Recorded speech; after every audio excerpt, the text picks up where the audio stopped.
Love this podcast? Support this show through the Acast supporter feature. It's up to you how much you give, and there's no regular commitment. Just hit the link in the show description to support now. This episode is brought to you by Dragon Ball Legends, the mobile fighting game based on the Dragon Ball series. Featuring high-quality 3D graphics and authentic voice acting, the game follows Shallot, an original character, and his adventures with Goku and others. With intuitive controls and simple card-based gameplay, unleash combos and powerful team-based attacks. Battle players around the world in friendly matches, compete in the rankings, or team up in co-op. And now Dragon Ball Legends' 5th anniversary is on. Download Dragon Ball Legends today.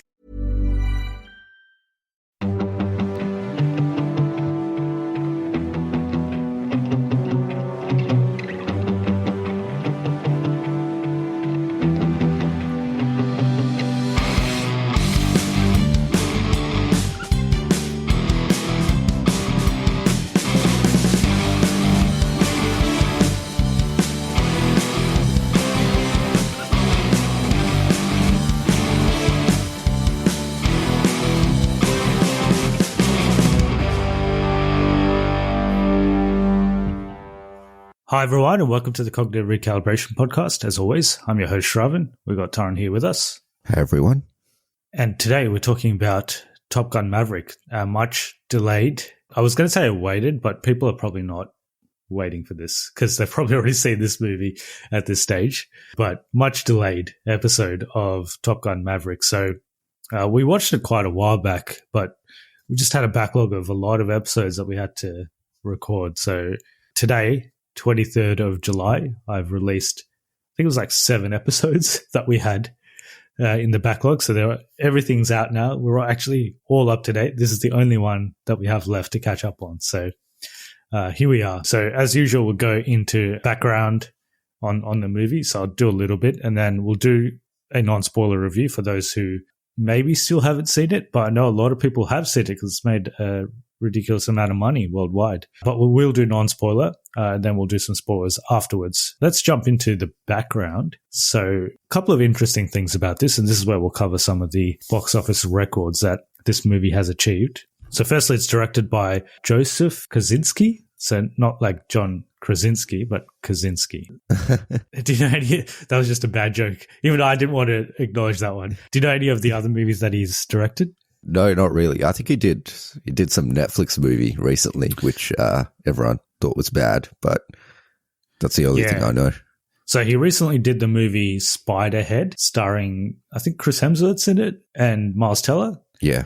Obviously, Top Gun Maverick this year. It was meant to release last year, but due to COVID delays, it's finally come out this year. But before that, he did a movie called Only the Brave in 2017, which I haven't heard of. Let me just check who's in it. Josh Brolin, Miles Teller, Jeff Bridges. So it looks like it's some sort of war film. Jennifer Connelly, a couple of people that are in this movie as well. And before Only the Brave in 2013, he directed another Tom Cruise movie called Oblivion. Yeah, I've seen that one. Is it good? Yeah, it's all right. It's decent. It's not amazing. And then his first feature film was Tron Legacy. Oh yeah, I've seen that as well. Also, lots of people really like that movie. I thought it was okay. I think the music's really good in that movie. The movie itself, it's all right. I mean, it's not horrible or anything, but it's also not that exciting. But the music's very good. I think there's a story about how this movie even came about. The director came up to Tom Cruise and he just narrated him the script, and then Tom Cruise called Paramount and he's like, he wrote Top Gun on a piece of paper and then he put an S next to it, Top Guns, and then he put a money sign on it. And then the studio is like, yeah, let's do it. Let's do it. Do you know what that story is actually stole that from? This is a legit thing that a director did and a studio greenlit the film. Okay, let me guess. Is it a recent film? Is it like a... No, it came out in the 80s or 90s. No. 80s or 90s. Did it make a lot of money? Yeah. Is it a sequel or is it a standalone? Yeah, so the first movie, and then he wrote an S next to it, and then he put a $sign on the S. Aliens. Yeah, that's it. Was that James Cameron? Yeah. If you did that now, that's a stupid thing to do, but it somehow worked then. Yeah, I mean, well, he was James. Was he as big as he is now back then, though? I don't think so. James Cameron was I think it was known because he'd already done like Terminator by then, right?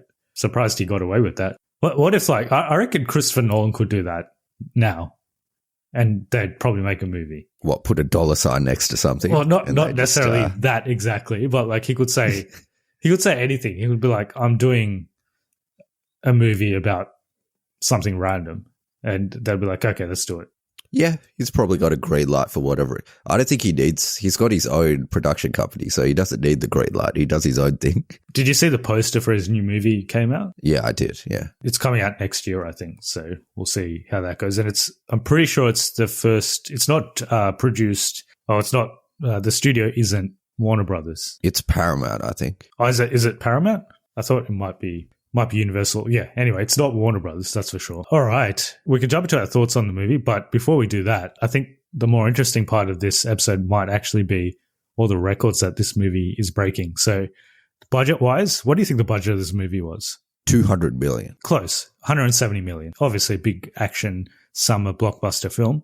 Other interesting thing about this movie is a lot of it is not CGI. So a lot of it is practical. You know, there's a lot of featurettes and stuff about all the training that the cast had to go through to be in this movie.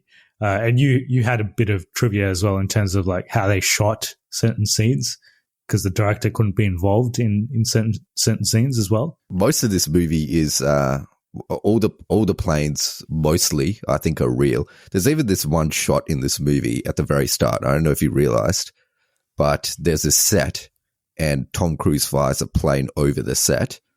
And then it actually destroys the set as he flies over. You see like the roof blow off. It's at the very start of the film. Yeah, I remember that. Yeah. So they could only film that once because the set was destroyed after they filmed that. So all those planes and everything in that is real. It's real, yeah. All the scenes shot in the cockpit. If it was a one-man jet that they're flying, it's actually a two-man that they're in. And a guy in front is flying and they're filming at the back. And if it's a two-man that they were shooting on, there was a three-man that they were flying, and then they've got the cameras for the two people at the back. And essentially they would go up for a couple of hours at a time and try and film all the stuff they need to take, and then they would come back down and look at the footage, and the director would give them guidance. Notes on what he thought. And then if there's anything that needed to be changed, they went up again and did it. But they kind of operated their own camera and did their own make.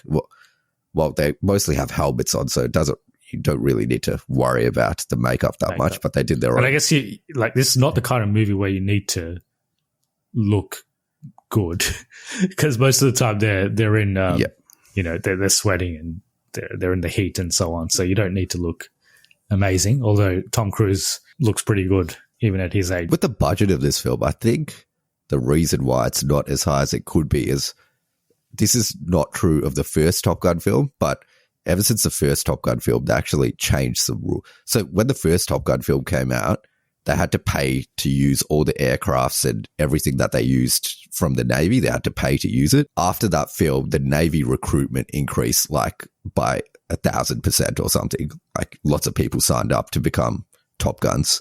This is a reason why Michael Bay always has the army in every movie he uses, is he could use any army equipment free of charge because it's basically free advertising for the army. The only things he needs to pay for is the fuel and the bullets that they use. Everything else is completely free because it's essentially an advertisement for the army. Yeah, essentially. Or the Navy or whatever. Or the military, I guess.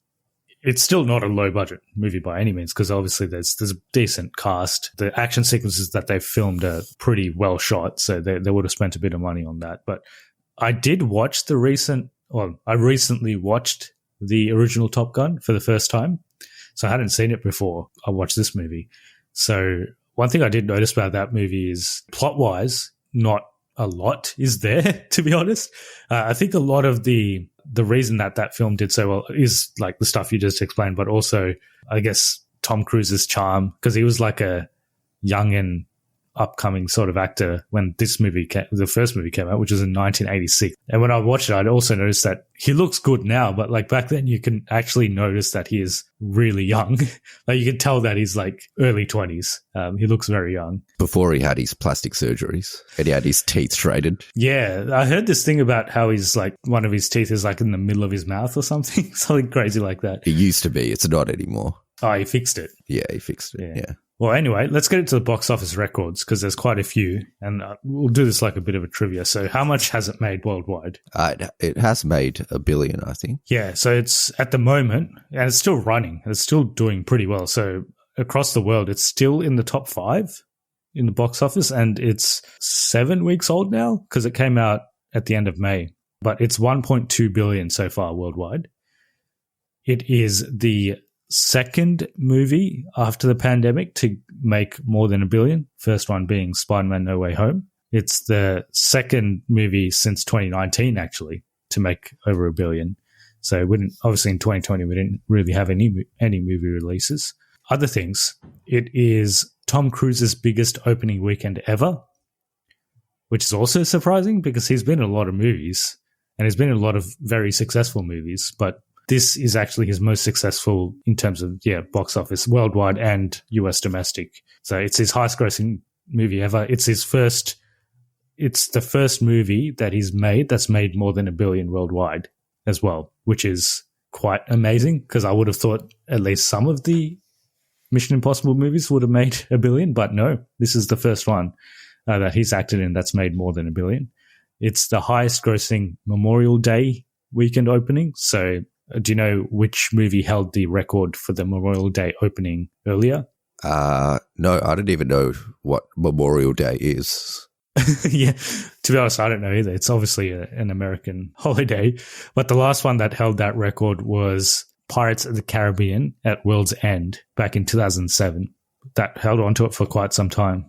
Obviously, after that, after its opening, it's held a lot of records in terms of having the smallest drop week by week. So it's consistently making quite a bit of money week by week and it's not reducing by that much week by week. So that's another thing. But the most interesting thing that I found was with this movie, Tom Cruise has had a box office #1 movie in the last 5 decades.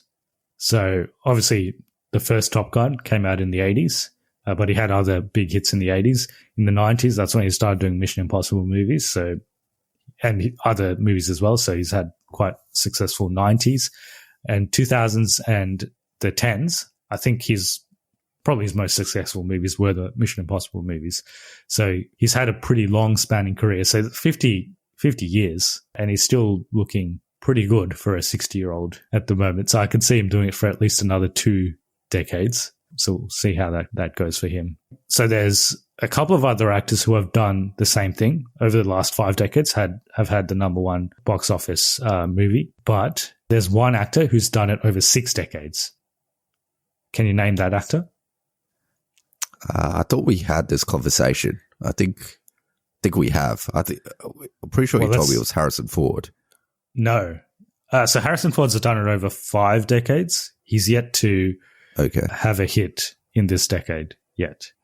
But he will with that new Indiana Jones. This decade? I'm sure he will. All right, so this decade is after 2020. Yes. But I'm guessing the person that did it over 6 decades didn't do it in this decade.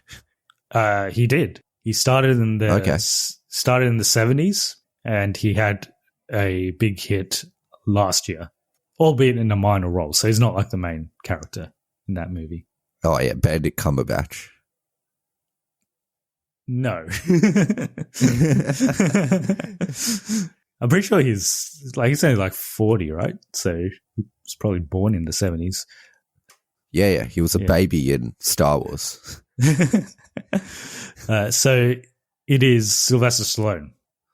So Rocky in the 70s, and then obviously 80s, 90s, he was a big action movie star. But his most recent movie was The Suicide Squad. Oh, yeah. He voiced King Shark. But Harrison Ford's not far behind. He's probably going to get there soon.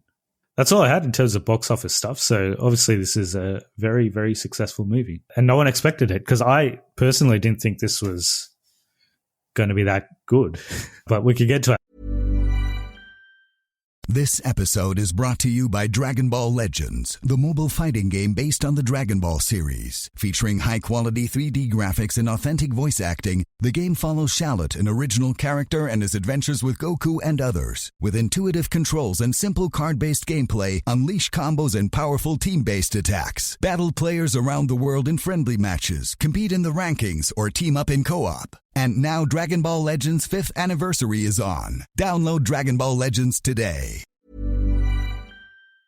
Thoughts on it. So it's really good.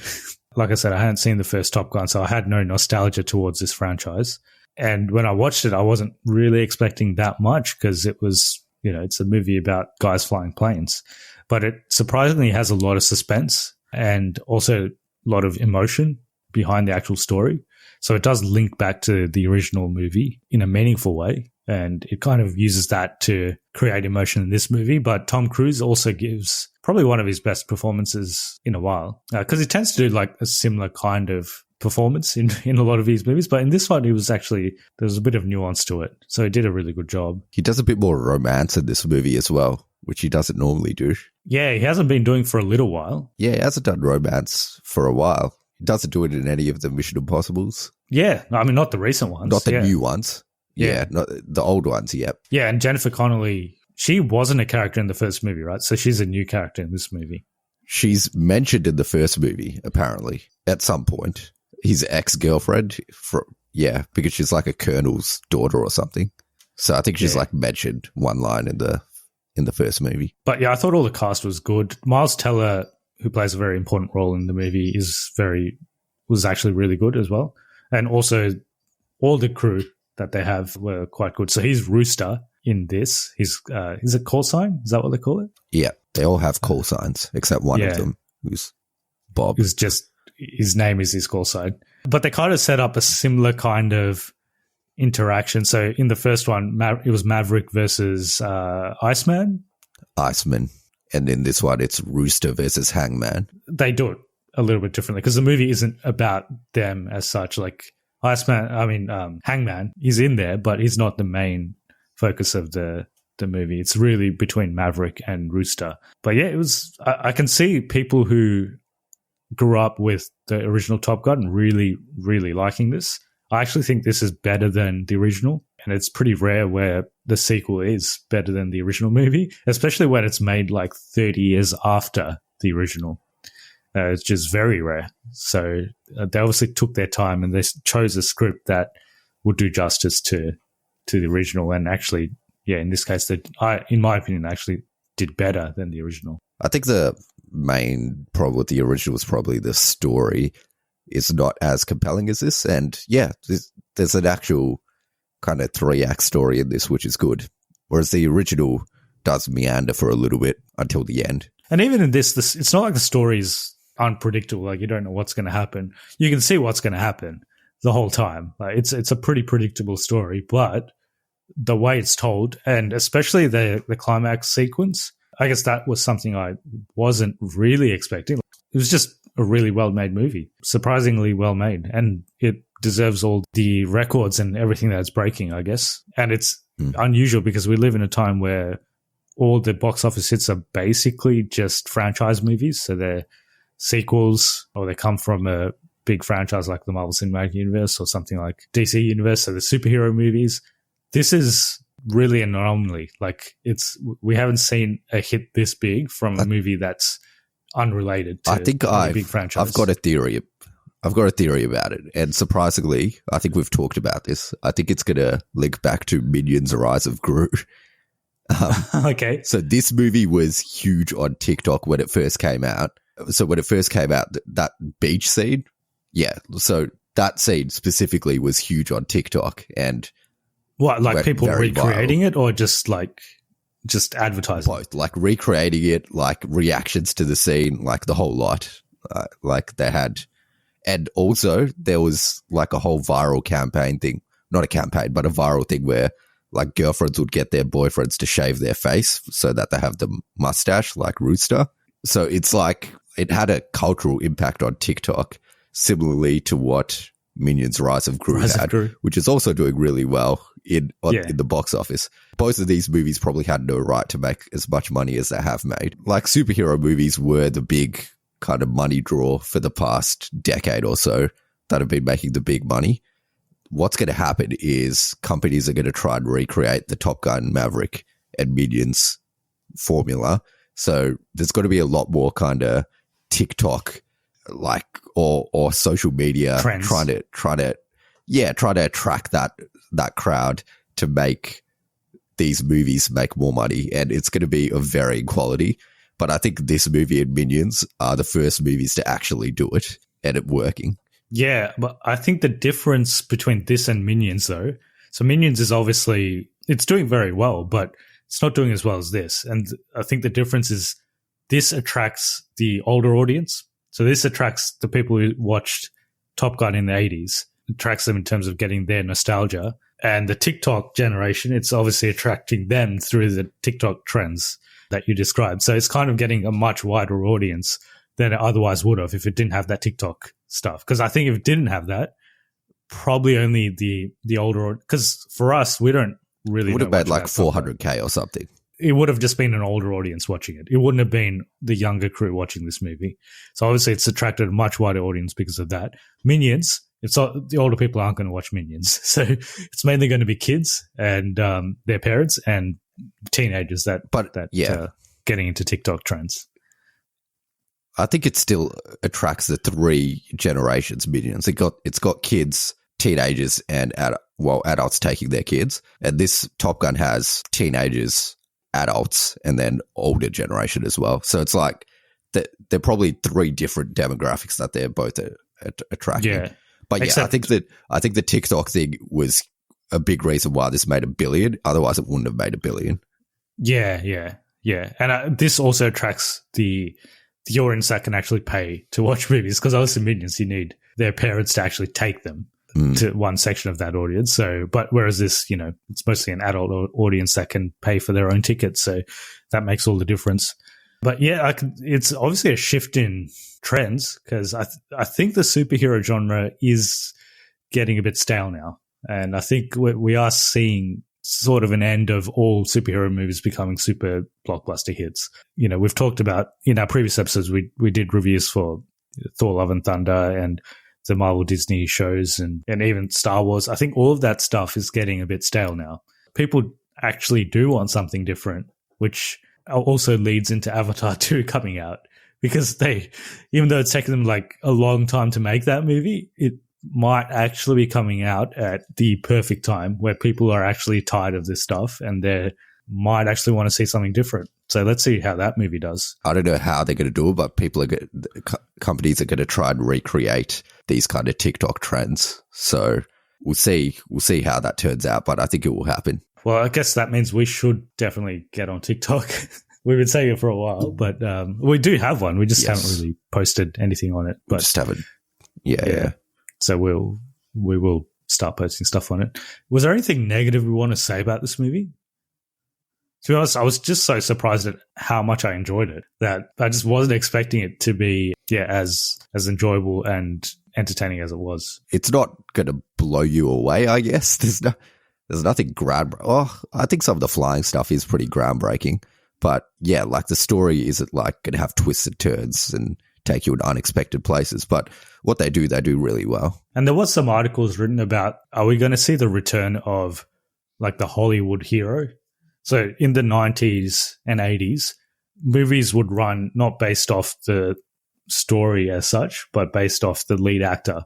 So like if Arnold Schwarzenegger was in it, people would just go watch it. If Sylvester Stallone was in it, they'd go watch it. Tom Cruise was probably one of those actors, and he still seems like he can draw an audience just based off his presence. I don't know anyone else who has that level of pull. Is there any other actor at the moment where you'd go, because he's in it, I'm going to watch it? You'd say there are actors out there, like that Bullet Train movie. If Brad Pitt wasn't in it, I don't think it would be as... I don't know if it's going to do that well, but it's probably nothing if there's not Brad Pitt. Yeah, I guess that there are still some actors that are quite popular. There's A-list actors, like Leonardo DiCaprio probably attracts a certain crowd as well. Like people go watch a movie just because he's in it. Similar to that, like people go watch a movie because The Rock's in it. It attracts a certain crowd. I don't think there's someone that is globally attracting everyone. And I don't think even Tom Cruise attracts every single person. He's not that actor. There's lots of people, demographics that he doesn't hit. I think he probably has some of the widest audience, though, out of most actors. Yeah, I would say probably The Rock has the widest audience at the moment. He makes trash movies and people still go out to see it. He does have a big audience. If we go based off social media following, which shows how many people actually follow you and support what you're doing, The Rock has by far the most out of any actor. Is he the highest for all actors? I'm pretty sure he's the highest for. There's maybe Selena Gomez. She's not really an actor though, but I think she might have higher. Yeah, well, he's got that DC Pets movie coming out, and then he's got Black Adam coming out, so we'll see how those do. Anything else on this movie? Most people probably have already seen it, so we're just kind of talking about our thoughts, but we have similar opinion to most people that it's pretty good. So his next movie is Mission Impossible, which was also meant to come out this year, but it's been delayed slightly. It's coming out next year. Oh, we didn't talk about Val Kilmer. He's in this movie. Oh, yeah, he is. Yeah, he's briefly in it, and they kind of write into the script because obviously he's got throat cancer in real life, so they've kind of worked that into the script for this movie. So he doesn't actually talk, but he does have, I mean, we're doing spoilers because this movie's been out for a while, but he does have a dialogue that he says, but apparently the dialogue wasn't from him. It was AI. His son. Apparently it was like a combination of his AI, son and his, and his AI or something, and an AI or something. But yeah, I thought that scene was good when they bring him back for a little bit. They also kill him off after that. Do you think they'll do a third one? Yeah, I think they will. I think it probably depends on Tom Cruise, to be honest. If he wants to do it, they'll do it. He doesn't just do movies because they'll make money. Like, it looks like he has a little bit of integrity about him, like, because he could have accepted a Top Gun sequel ages ago, but he's waited this long to do it. So obviously he has some sort of respect for the story, and he's only going to do it if it's worth it. Yeah, I think he just does stuff he wants to do, and the stuff he wants to do has to involve some kind of freaky action thing that no one's ever done almost before. Kill him. So if they can figure out something like that, then he'll probably do it. So he knows how to fly a plane, obviously. So he did. Did he do all his stunts in this, or like most of his stunts? He knows how to fly a plane. I don't think he's allowed to fly a jet. Yeah, I think you have to be in the Navy to fly the jet. So he would have been in the back seat in most of those scenes where they're flying around. There's a song from Lady Gaga. You don't remember it? It comes at the end of the movie. Yeah, okay, but yeah. All right. I think that's all we have to say about this movie. So it's good. I recommend you watch it if you haven't watched it already. All right. So next, we've only got one more backlog episode, which is Obi-Wan, Disney Plus TV show. So we've seen it. We have some thoughts on it. So probably just organize a guest for that one, Basker, who joined us for very long and detailed Boba Fett episode, which I finally released today. So we'll probably get him back for that one. And then San Diego Comic-Con is happening right now as we speak. Well, actually, I think they're sleeping right now, but it's happening this weekend. And tomorrow there'll be the Marvel panel will be up tomorrow. When's the DC one? Is it also tomorrow? Oh, it'll be early morning for us. So it's the same day as Marvel. Yeah. If there's enough stuff to talk about, we'll probably do an episode on Comic-Con. All right. So if people want to get in touch with us and tell us about their thoughts on Top Gun Maverick, how do they go about it? So we're on all social media platforms at Cognitive Recalibration, or you can contact us at cognitiverecalibrationpodcast@gmail.com. Yes. We've only done this over 100 times, but sometimes we still forget. If you want to support the podcast, you can do so via giving us a review on iTunes. That makes us more discoverable on search engines, and also Spotify. They also have a mechanism for you to provide ratings and reviews now. Cool. So as we said, we've got a couple more episodes coming out soon, so stay tuned for those. We will be getting back on track with our weekly releases, and we are going to get video ready pretty soon. In fact, we're recording video right now, but we're doing it virtually, so we'll be in the same room at some stage. Yeah. So I hope you're all staying safe. Hope you enjoyed this episode, and we'll see you in the next one. See ya. This episode is brought to you by Dragon Ball Legends, the mobile fighting game based on the Dragon Ball series. Featuring high-quality 3D graphics and authentic voice acting, the game follows Shallot, an original character, and his adventures with Goku and others. With intuitive controls and simple card-based gameplay, unleash combos and powerful team-based attacks. Battle players around the world in friendly matches, compete in the rankings, or team up in co-op. And now Dragon Ball Legends' 5th anniversary is on. Download Dragon Ball Legends today.